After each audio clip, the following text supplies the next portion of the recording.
Something I've been meaning to ask you guys for a long time was if you know any old sayings that you heard when you were growing up.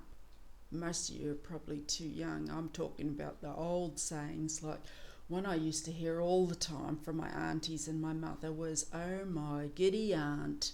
And that's when somebody done something stupid or something was unbelievable, they go, "Oh my giddy aunt," meaning, your auntie's a bit ditzy. Another one I used to hear all the time, and I still use this myself, is not a shit show in hell.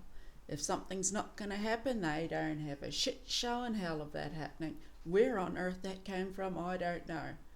A shit show in hell, that's funny. Come hell or high water, I don't know how this one came about either, but that one's to mean I'm doing it. There's nothing you're going to say, come hell or high water, I'm doing it, so nothing's stopping me. And I don't know if you ever heard this one when you were growing up.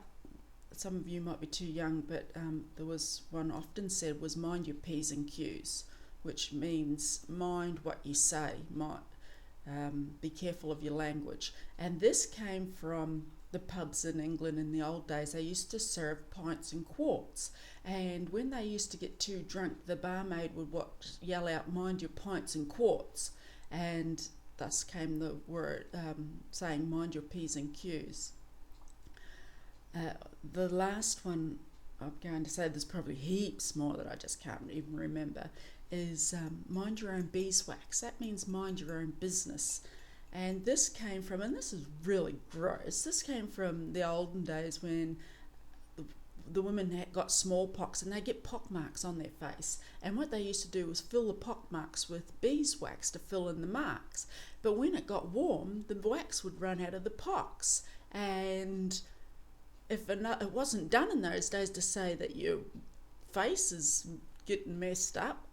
So, and if they did, they would say, "Mind your own beeswax," and that's where that came from. Thank God we don't have to use that today.